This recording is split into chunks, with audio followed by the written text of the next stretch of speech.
So today's guest is one of the most courageous, strong women I have ever met.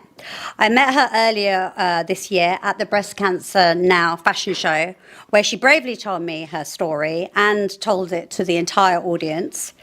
At the age of only 34, not only did she model my fabulous pieces on the runway, but she also inspired me to work with Breast Cancer Now for the upcoming year. And now we are pledging £10,000 towards it. Fingers crossed, that's what we're trying to raise. She has a degree in pharmacology and biomedical science and a postgraduate diploma in clinical trials, specialising in oncology. It is the gorgeous and clever Dalia Ismail. Thanks, Raishma. You don't know what to say now, do you? No, I don't. What a nice intro, thank you. Okay, so I was just going to ask you as in question number one. I know it's supposed to be more conversational, but I'm still going to say question number one. So I don't think a lot of women really realise that you can get breast cancer under 40. How did you find out that you had breast cancer? What's kind of been your experience? Yeah, so, I mean, I found out just by chance, really. I, got out the shower one day, noticed a bit of a shadow on my right breast and thought, oh, what's that? And then I sort of felt it and I felt like a little lump. And it just seemed to appear from nowhere. And I thought, well, I'll go and get it checked out because that's the right thing to do. At that point, I didn't really have any concerns, but I went to the doctor anyway. And then from there, she referred me to the consultant who at that point also thought it was nothing, but she said, we can't leave anyone coming in with a lump without checking two things. She said we should do a sort of little biopsy and a scan. So those were the two things that were set up for me. So again, she wasn't really worried about it. But then as the investigations went further down the line, obviously the concern got greater. So it was just a lump that I found. And I think the difficult thing for a lot of younger women is that there's no checks. So, when you're 50 or maybe a little bit earlier, you can go in for mammograms, and that's the routine way to screen for breast cancer.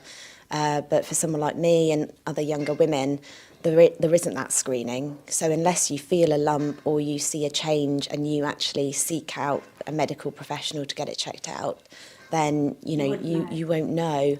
And then additionally, a lot of women, fortunately, I wasn't dismissed, but a lot of young women do get dismissed when they go to the doctor because the doctors say, oh, no, you're too young, it's just a cyst, it's just a benign lump, and then it gets missed. And the longer it's left, obviously, the less good the outcomes can be. You're so right. I've just got my first check come through this week, ironically, before you were coming in, and I was like, okay, wow, turned 50 and now they're sending it through. So you're right, a lot of people would miss that. So what are the risks? Are they more or less being younger and having the disease? So it's interesting because being younger, you're less likely to have it. It's actually much more rare. Under 40, particularly under 35, it's quite a rare patient population. But actually getting breast cancer when you're young is more risky. Like, they don't quite know why yet. More research needs to be done. But if you have breast cancer when you're younger, the treatment that you have can tend to be much more than if you were maybe diagnosed with a similar cancer at an older age. It can really just depend on the type of cancer. And then a lot of younger women as well, they might be diagnosed with triple negative. That's more likely. For mine was hormone positive. But I've had a lot of treatment, so I think you tend to get what the doctors call like the full works when you're younger. When you're older, you might be able to miss out something like maybe chemotherapy. They don't give that to everyone now. And so, the treatments you kind of get a lot of treatments stacked on top of another. That's been my experience. And because I'm younger, that was something that was pointed out, like because you're younger, the cancer's probably acting in a slightly different way. And they don't really know why, but because of that, I've had to have more treatment than maybe they first off thought I might have had to have. So what do you think the impact is then on a younger woman having cancer? Because it's very different to an older woman in her 50s having cancer. What have you seen are the biggest impacts? So I'd say the biggest impacts are, when you're in your 20s, 30s, you're building your life, you're building your career. So, you might be less financially stable at that point than if you were older. So when you have to take time off work for your cancer treatment, or it's things like that are happening. You might not have as much money as someone that's older to float you for longer. You might be thinking about starting a family. And those are things that, you can't simultaneously start a family and undergo cancer treatment. And then if you are on treatments that are longer term, like I am, then actually you can't like start a family and be on this treatment. So does it affect fertility though? It can do. It can do, yeah. It depends. So chemotherapy can impact your fertility, and they won't really know until, I guess, you decide to start a family, if you decided to start a family. They can check fertility levels, but again, you need to not be on your treatment. Like for me, because I'm on so much treatment that's suppressing all of my hormone levels, they wouldn't be able to check at that point. So it's things like that. I've got friends and they were planning on starting families or maybe expanding their families, and that now those choices are more difficult. Also, if you've got hormone-positive cancer, some people are concerned that all of the increased levels of hormones, that if you come off your treatment to have a baby, for instance, then there's always a risk to all of these things, and that's something you might have not even thought about before. It's not generally something you'd have to talk to a medical professional about, unless you were having fertility issues for some reason. So it affects everything, doesn't it? And also having the lower estrogen. What happens? I think that's something that you've gone through, right? Yeah, that's something I've gone through. It's not for all cancers, so if you're not hormone positive, then you wouldn't have to have the hormone sort of type of therapies. But for me, my cancer was driven by hormones. So because of that, they've blocked basically all the hormones using various medications. So one of the treatments I have, Zoladex, that almost puts me in a menopausal-like state, where your ovaries just are like sleeping for now. And then on top of that, I have more drugs that basically take my levels down to like nothing. So having no estrogen in my body really impacts my well-being in many different ways. Yeah, it's like a car crash menopause. But you can't take HRT, right? Yeah, so you can't take HRT, and also a lot of the natural supplements that people would, generally take, such as things like black cohosh, maybe having lots of soya products, or things that have that kind of estrogen type of effect. Yeah. You kind of have to be a bit careful around supplements. So, soya is a different thing. Because they're quite strong, aren't they? I mean, if they're replacing, that's what I've noticed when I was doing the other talk I did on menopause. The other natural remedies, they're not light things to take, and you have to they can conflict with normal medication, right? Yeah, they can conflict with normal medication, and also like that creating that estrogen is also like what the tablets and the various treatments are trying to block if you've got a hormone positive cancer. So kind of trying to counteract that is defeats the point of why you're on the medication in the first place. One thing I noticed when I was kind of reading through your notes is that you're saying that one of the big problems is the research that's been done so far is mainly for women over 50. So a lot of the testing and all the kind of bits of research that they use to kind of identify is not really relevant to a lot of women under 50. Is that right? Yeah, so because if you look at the demographic of women that get breast cancer, it's mostly over 50. So when you're doing any research study, you'll be looking at, the patient population you get is going to be the where you've got the majority of people impacted. So because the majority of people are over 50, most of the data, when you look at any study, it's generally in women that are over 50. So if you try to apply that research to women that are maybe, say, under 40 or under 35 or under 30, you're not going to necessarily get a good picture of what's right for them. So, for instance, there's a tool the NHS use called Predict, and you can input various different data, and that will actually tell you what the chances are that, say, chemotherapy will help you, or various different treatments. And actually, my score underrated the benefits of chemotherapy. So it actually looked like, based on all the data they had, that chemotherapy wouldn't be that effective. But when I had further testing done specifically on my tumour, it actually showed that chemotherapy would be much more effective. So the general stats that are out there are not applicable, and that also makes it more difficult because you don't really know what your risk is now. So it's kind of guesswork. Whereas if you were maybe over 50, those stats would be more in line with what your outcomes should be. How is it decided really what kind of treatment that you're going to have if you're under 40? So I think it's just the same as really how they would decide for most women, but there's a few additional things they might do when you're younger. So if you've already hit the menopause, say if you're over 50 and you've already hit the menopause and you've got a hormone-sensitive cancer, then they wouldn't necessarily need to give you something that's going to induce a menopause.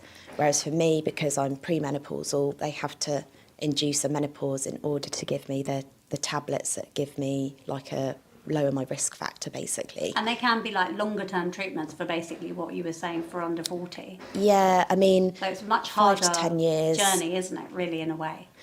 Yeah, I mean, I guess everyone's kind of cancer Different. journey is different, and there's other challenges as well too. If you've got sort of older children, or if you're older or your health isn't as good, there's other challenges to going through a diagnosis. Everyone's got individual circumstances, but I think when you're younger, it just really hits you when you feel like you should be in your prime. Yeah. Everyone's like, oh, these are the best years of your life, and you're in your prime, and you think, I'm getting cancer treatment. Yeah. Like this doesn't feel like, the best time at this moment. So, and it's very different to what your peers are experiencing as well. And, I don't know anyone that I've just come across in my daily life who has gone through a breast cancer diagnosis at my age. So you have to sort of look further afield to connect with others going through something similar, because it's always someone's mum or someone's grandma or aunt. It's never someone's like daughter or sort of friend when you're in your 20s and 30s. Okay. A key element, I think, in all of this is the awareness around ethnic minorities and breast cancer. From what I've been learning just through working with breast cancer now and in general through friends and family is that there doesn't seem to be much awareness. And some of the facts that I found out recently is that for black women, it's more likely to develop as a more aggressive cancer. And also black women are more likely to die from breast cancer due to the lower quality medical care, lifestyle patterns like eating habits and weight issues, etc. So there needs to be a big spotlight on this. And I think there are women that I've actually met that will be doing that through breast cancer now. But have you had an experience of this also? I know that you're Egyptian yourself.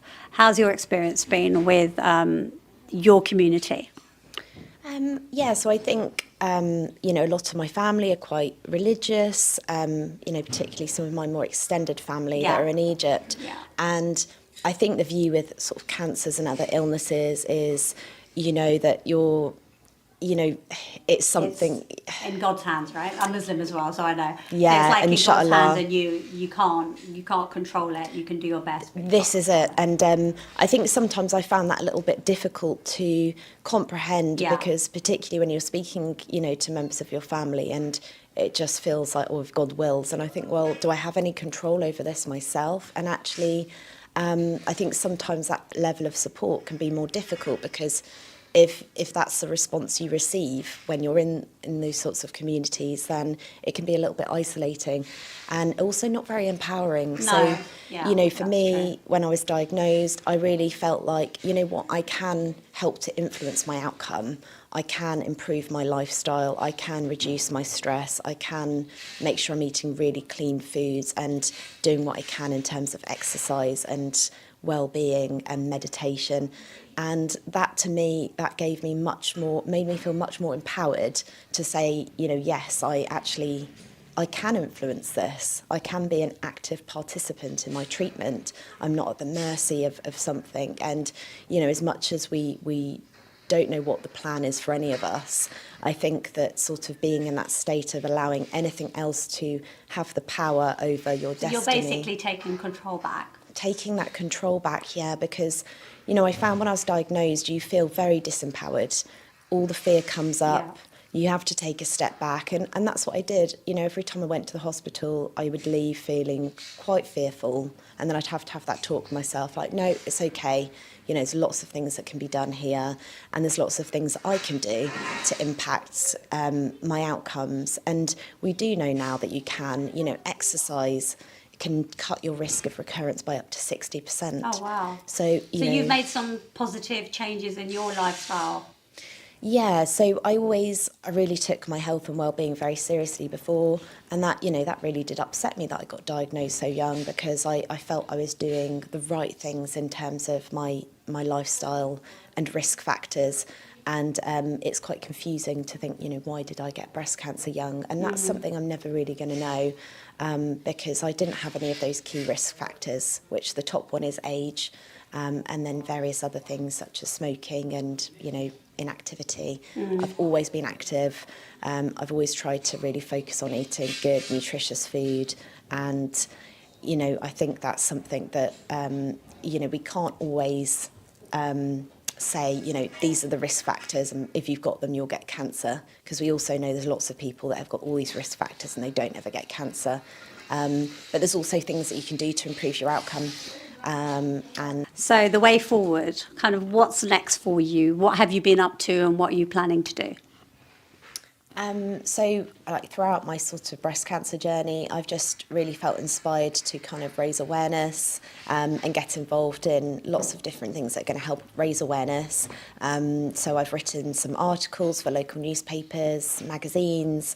I was on the radio before the Breast Cancer Now show. But yeah, that was great.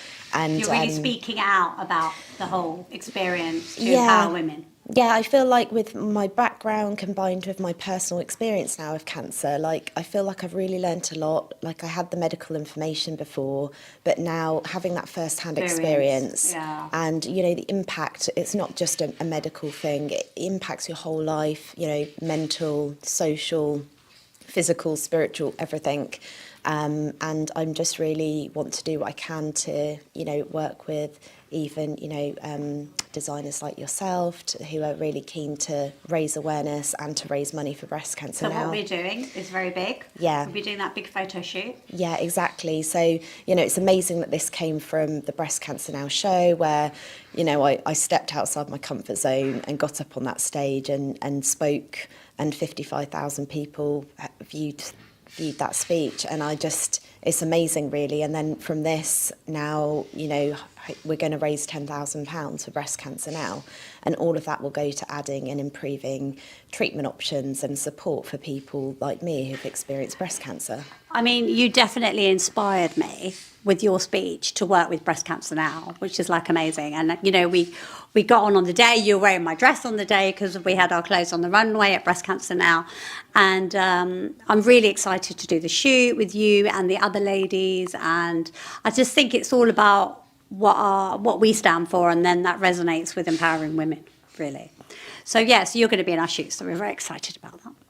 Yeah, I'm super excited. I mean, all your dresses are absolutely beautiful. Aww. And I know that we're going to have an amazing day, and we're going to do some real good work as well. So yeah, it's going to be good. Really We've got so many things lined up for the whole year. So we've got 1 year to raise this money. So we will be working very hard on that. So I'm going to ask you some key questions that we do in our podcast.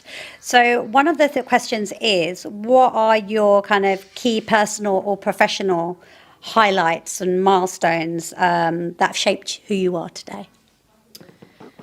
So I'd say, you know, my work was a big part of my life, and, you know, it sort of still is. And working in clinical trials, you know, I was just really drawn towards working in clinical trials, you know, kind of working for the future of the new medicines. And that's something I've worked in for 12 years. And, you know, various different places. You know, I worked at the Institute of Cancer Research on the academic studies. And, you know, actually some of the trials I worked in, I'm actually now, you know, I recently consented to a clinical trial. Oh, wow. And actually, you know, the doctor that consented me. I actually worked on one of the studies through the Institute of Cancer Research. I worked on some of the trials there. I was writing patient information sheets for one of the breast cancer trials that was being run that helped to inform some of the decision making for breast cancer treatments. And it's just these synchronicities that I never saw before. And I just feel like I should continue with, doing what I'm doing,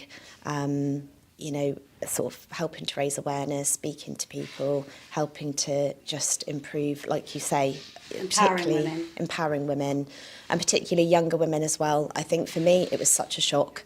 I never thought I would get a breast cancer diagnosis this young. We don't really have breast cancer in our family or even cancers of any sort. So for me to get it, it just really made me think anyone can really get it.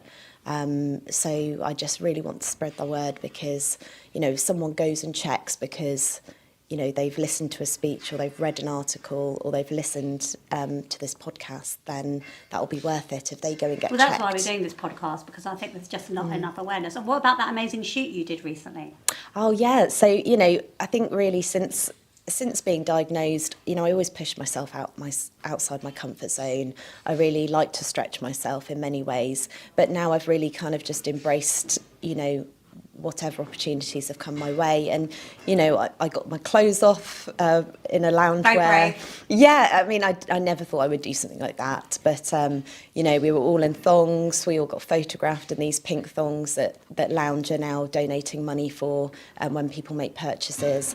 And that campaign's going across the whole of October. Oh, brilliant. And, it's amazing to be part of these sorts of things. And actually working with brands, this is where we can get awareness because... In a different way, I think, in a more inspired way. Exactly, because, younger women will be buying things from these brands. And if they see something that's saying, check yourself, they're more likely to, to do that. And we're going to be donating 10% of certain dresses for the whole year to breast cancer now. So that's going to be all part of this photo shoot. So that's the way to do it, I think. That is the way to do it. Also, who are the most influential women that have inspired or shaped your journey? Or men, may I add. It can be a man or a woman. Well, I'd say my parents, my dad's been a big inspiration to me. And then my grandfather, my Egyptian granddad, who I didn't actually meet, but he did some amazing things in his life, even though it was cut quite short. And my dad, coming over from Egypt, building himself a new life here. And also my mum, she always cares for everyone. She's always thinking of everyone. And, I think she's really helped. They've both helped to shape me to hopefully be, a kind and thoughtful person. Yourself? And I feel like Definitely I do inspire me. myself. Thanks, Raishma. I try to be my own inspiration because I think sometimes we don't always have that, perfect person to look to. And, particularly for what we're wanting to achieve in our lives. And also, there aren't many women talking about it at your age, about breast cancer. There are not that many. Yeah. So almost like you have to inspire others. And then by doing that, you're inspiring yourself, right? Yeah, because when people contact me and they say, that bit of information helped me, or, my mum's going through this journey and reading your posts or reading your articles is helping me, inspire that there's going to be an easier future or things we're going to get through the other side with this. And, that makes me feel amazing. And, all the work you're doing as well. Keep going with it. Yeah, it's amazing. Okay, so... now, I forget a lot of things now with all the medication I'm on. And you prioritise things in a different way to how you did before you had cancer? Yeah, definitely. So, my family and my friends, and actually my friends are part of my family. So, I've got a lot of people in my network that I care a lot about, and I want to spend time and quality time with them. So, and actually going through treatment, those are the people that keep you going. So prioritising the people that are there for you as well, when you need them is so important. So I do try and really carve out time. You've almost, you've changed your priorities based on what you're going through. Yeah, and, I always try to prioritise family and friends, but you know how it can be with work. It can get all-consuming sometimes, particularly with clinical trials when you feel like, the patient is waiting, and that you need to really prioritise that, which is important. But then you do take a step back and realise, when you're unwell, you really have to prioritise yourself. Yes. And because when you're not well, you can't do that. You can't help anyone else. You can't be present for anyone else. And actually keeping that balance within yourself, I've realised that actually trying to look after myself first then allows me to be in a good way for everyone else and for everything else I do as well. So if I'm not feeling well, I can't take part in things I want to do. Well, the thing is, you be there look for my gorgeous. family. People are going to look at you and just say, you've recovered, you look fine, and then they wouldn't expect you to be having still treatment. And they also wouldn't expect you to be having any kind of side effects, because that paper, you're fanning yourself with it because you're It's my having a hot hot flush flushes, because you don't have any estrogen. Yeah, and So, that's these the are thing the that's symptoms I have difficult. at 50, but you're having them now. And Yeah. I think because you look gorgeous, people wouldn't just put two and two together. I think that's another thing that's quite difficult, is that, you take part in things, but you take part in things when you're well, and I really have to manage my Yeah, down energy days. now. And, I'll come up to London today, I'm doing this shoot, and I know that I'll need to really take some rest before we then do our amazing shoot on Wednesday. So, it's at the surface, I think you can't judge a book by its cover. No. And I know a lot of other young women as well, similar situation. You might be feeling really terrible, but you look okay and your hair's growing back.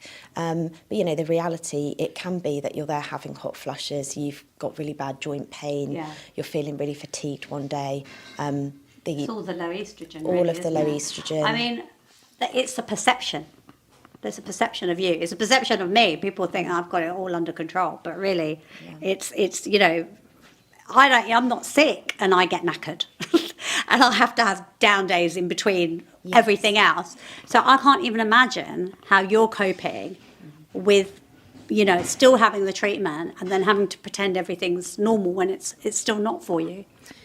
Yeah, I think it is hard, and I think a lot of people struggle when they do finish the main parts of their treatment, when they finish the chemotherapy, when they finish the radiotherapy, and because people think, oh, you're all okay now, is everything But back to mentally you're normal? not, Yeah, and as well. mentally, even the chemo has long-lasting effects, and also, some of those side effects might not ever go away. It's the weight and balance of having to take such, heavy treatments to deal with something, and you just have to. People talk about this new normal, and I'm still trying to find that new normal. I think it's a lot about trying to rediscover sort of who I am now, what I want to be, what I want to do, and what I want to focus my energy on. I definitely think more about my energy and what I put that into now, because I just can't spread it around like I used to. So I have to really prioritise, and things that are important to me, I make the time and I'll make the energy for. But everything comes at a cost, energy-wise, and I think it's true for everyone. No one's got an unlimited amount of energy. I think what's so amazing about you is your resilience. That's really what's come through for me, is that you're so resilient and you're so strong and you still carry on doing everything. So let's leave on a very positive note now. I wanted to ask, how do you feel in a Raishma dress? I feel amazing. I mean, how can you not? You have no choice but to. I know, otherwise Otherwise it's all over. it's all over. But no, I mean, like in a Raishma dress, I feel like I should be on the catwalk. And I was on the catwalk when I wore your beautiful blue beaded dress. And, I felt amazing in that dress. When I saw it hanging on my rail, I knew that's a dress. It's still your WhatsApp picture, I think, or it's been your WhatsApp picture for Probably, a very long time. And I'm very proud to see you still having that on your because it's a WhatsApp. beautiful dress, and everyone that have seen the show, they always comment on that dress. They say, "Oh, that dress was amazing, and it's beautiful colour." And I feel very proud to have worn your dress on the catwalk. What you wear and how you feel, it's all empowering, and that's all that really matters. You want to be able to feel good inside and look good on the outside, and it's a mixture of both, right? Exactly. So, sometimes you feel good in a beautiful dress like yours, and other times, you don't need to be dressed up. But like you say, it's what's going on inside, and it's very empowering wearing something beautiful as well. I think, you know, particularly when my hair fell out, you know, sometimes I was struggling to... That must have been really hard. I think for a younger woman, I would have thought it's even harder. My hair was, I love my hair. It was long. I had it cut a bit shorter. Yeah, I saw your Instagram and then a bit pictures. shorter. You're so gorgeous. You could wear it short or long. But yeah, it must have been a shock. But now I'm embracing and, you know, how to look good with this hair. And, you know, it's just very different. It's like you've had a transformation. Exactly. You're ever evolving. And, you know, I've got different hair now, but I'm still me. And I'm just finding different ways, you know, things that maybe I could wear before. I'm thinking maybe I want to wear something different. Yeah. But, you know, when I was on the catwalk wearing your blue dress, I did feel amazing. Oh, thank you so much, Dalia, for coming on. It's been a privilege. And I think it's been a bit more of a harder podcast, but it's definitely been enlightening. I think it's going to be enlightening for so many women. And that was the purpose of today. So thank you so much. And we will have fun at our shoot. Yeah, I can't wait. Can't wait for the shoot. Yay! We're done. Yay! Wow, I hope that's okay. Sorry, I was